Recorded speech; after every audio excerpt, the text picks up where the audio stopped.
Welcome to Keytones, the one stop that covers everything you'll need to know about how to best record, utilise and edit sound in television and film. In this podcast, we're going to cover three main areas of audio production. The first is theory of sound, where we'll explain the technicalities of how sound is created and how it travels. The second topic we'll discuss is types of sound used in TV and film. This section includes basic coverage on what audio aspects are seen in almost every TV and film production. The third and final topic we'll be covering today in this section is how sound communicates meaning. This is where we'll explain how and when to use audio to invoke emotions from the audience within a scene. Introduction out of the way, let's get started. Right, let's start at the very beginning. Sound is created by waves. Sound is the result of pressure fluctuations compressing and expanding. These vibrations cause the sound waves to ripple out. The stronger the vibrations, the further the sound travels.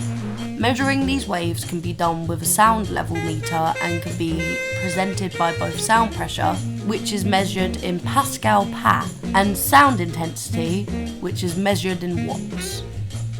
What is sound? Sound is a type of energy that is created by vibrations.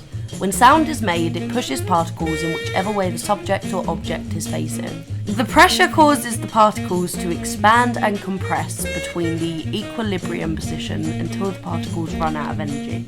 The frequency of a sound is the pitch, which means how high or low it is. Frequency is measured in hertz, which is the number of waves that pass by per second. Amplitude is the size of a vibration, which determines the volume of the sound. The bigger the vibration, the louder the sound will be. This is because the wave is carrying more energy. Wavelength is the distance of space between the peaks or highest points of a sound wave. When recording your audio, it's important to remember one size does not fit all. Microphones are built with different purposes, and knowing your way around the different types of microphones will allow you to have the best sound quality possible. Dynamic microphones are strong and sturdy. They are very useful for recording loud noises, such as guitar amps, because they take a lot of sound before they begin to distort. Condenser microphones use a conductive diaphragm which vibrates with sound pressure. The diaphragm is very sensitive and the microphone will distort the sound if it's too loud or too close to the microphone. Condenser microphones are prone to popping and pick up breathing, so it's common to see a pop shield in front of the microphone to stop excess air pressure vibrating the microphone. Ribbon microphones are quite expensive, usually sitting at least £100. However, ribbon microphones are far more professional than condenser or dynamic microphones, and you pay for these benefits. Ribbon microphones are not only very sensitive, they are also very fragile. They hold the uncanny ability to be able to beautifully record in time. Polar patterns are the sensitivity to sound that the microphone picks up. Polar patterns are the direction a microphone picks up sound from. Different microphones serve different purposes by the way they pick up sound. Cardioid microphones are the most sensitive at the front and reject most sounds from the back. Cardio microphones are particularly useful for loud stages. Supercardioid microphones are the most resistant to feedback and offer a narrower pickup and greater rejection of ambient sound than cardioid microphones. The best time to use a supercardioid microphone is when a single sound source needs to be picked up in a loud environment. Omnidirectional microphones have the equal sensitivity from all directions. This means that an omnidirectional microphone can pick up all sounds around 360 degrees. Omnidirectional microphones are useful if you desire to pick up a group conversation around a table. However, the microphone won't reject any sound from any angles, so are best used in an environment that you can control. Bidirectional microphones pick up sounds from the front and from the rear, but almost deaf towards the sounds from the sides. Bidirectional microphones go by other names such as figure 8 or pressure gradient microphones. They measure the distance in pressure between either sides of an open diaphragm. The proximity effect is an occurrence that happens when using directional microphones. The proximity effect happens when a microphone comes too close in contact with the sound source. For performers, this can give their vocals and guitars a more fattened sound. However, the proximity effect can also cause intelligibility within the speech. Throughout the time I've spent studying Creative Media Level 3, I've spent a lot of my time recording audio using both the Zoom recorder on its own and paired with a shotgun microphone. The biggest difference I've noticed between these two pieces of equipment is that the shotgun microphone is much more efficient for recording outside due to the bidirectional pull pattern. The sample rate is the number of audio samples that are taken per second and represented. An easier way to explain this is to imagine the samples as snapshots. The more samples taken per second determines how accurate the representation of digital sound will be. It's not uncommon to pay less attention to the sound than the visuals in TV and film. As an audience member, it is easier to see flaws in the visuals on screen rather than the audio. And this is because when the audio has been done well, we shouldn't be able to notice it. When the audience's attention is taken away from the film and is focusing on the audio, that usually means there is a problem with the audio itself. However, overlooking the audio is not the answer. With the increase in visual quality also comes the audio quality, and the bar is being raised higher, which means we have to keep up. Dialogue is the most effective and easiest way to communicate with the audience what is going on in the story and on screen, along with visuals such as body language and facial expressions. Dialogue can be used effectively and set a scene just by paying attention to tone of voice, but it doesn't end there. Dialogue can be altered with different effects to get the desired sound you want. This is an effect that can be developed in post-production. Music is used in TV and film to dramatise a scene and convey emotion to the viewer. Depending on what track you use to accompany a scene, it can have a huge effect on the emotions that the scene will reflect. For example, say you have a scene with a bunch of teenagers having an argument in a group. By adding comical music, you can give the scene a humorous effect, whereas if you use a piece of sad music, you'll get an emotional reaction. It's simple science, really, but music is necessary in TV and film for more than just to evoke emotion. Silence holds just as much presence as music within a scene and can add intensity or creepiness to a scene, and is a cliche tactic commonly seen amongst the horror and thriller genre. Silence generally also makes the dialogue sound isolated and out of place, which is why the use of ambient sounds or noise pollution can be so convenient for adding realism to a scene.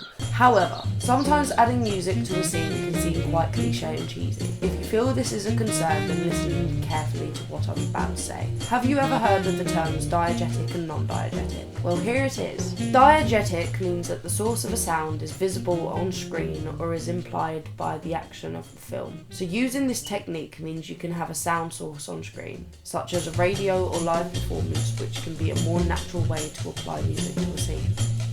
Sound effects are the last component of sound that we're going to discuss today. Sound effects can be used like music to evoke feelings into the audience. However, sound effects are used for another very important reason, and that is realism. Sound effects are used to get the atmosphere of an environment just right for a film. The thing with sound effects is if you overlook them, the audience will notice, and if you pay attention to the sound effects, it's even more likely that the audience won't notice. These sounds are created artificially in a recording studio. This is a technique that goes by the name of Foley. These sounds are artificial and created using affordable household items to create sounds from igniting a lighter to monsters and futuristic technology, all with the use of radio room and props. The art of Foley breaches the boundaries of fictional television and film as well, and is actively seen in radio documentary. Foley can sometimes sound to us more genuine than the real thing.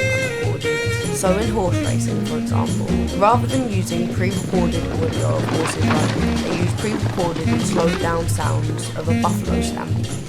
One of the most important uses of sound is to communicate with other characters in the story and therefore the audience. This can be done most efficiently through dialogue because a character can explain exactly what is happening on screen within the story. Music can be used to portray emotions more so than actions. Depending on the track you use will determine the tone you wish to set for the scene.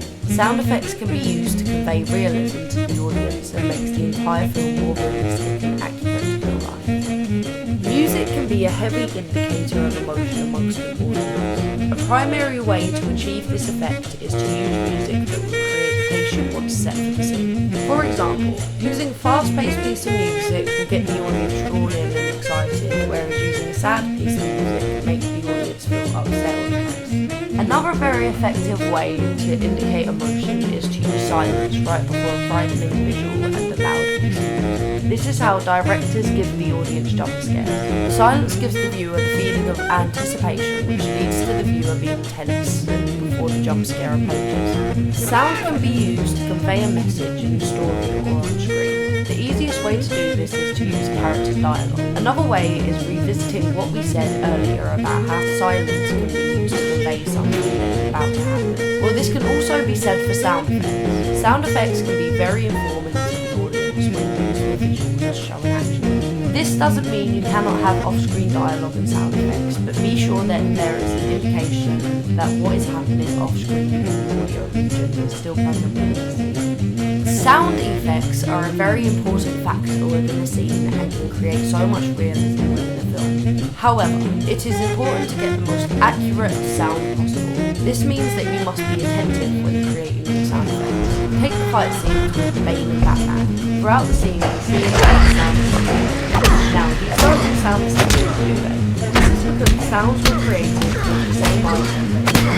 A common trick is focus and breaking to create sound effects. Another technique used in film and TV to convey emotions, dialogue and sound effects, which merges to the middle of being cries of pain or exclaims of happiness. When associated on screen with visuals such as body language and facial expressions, this conveys to the audience that our evil villain or our brave protagonist are representing their emotions and surroundings through sound effects and dialogue. Music conveys emotions through television and film easily because we are aware that music is a heavy influence on ours or the audience's emotions and can be somewhat of a mood swayer. Within a scene, if music is used carefully and accordingly, it can fit very well into a scene and will convey emotion whether that may be happy, sad, elevated. And the music fits well within all genres of film. There it is, everything you need to know about hitting the ground running with your audio projects in under 5 minutes.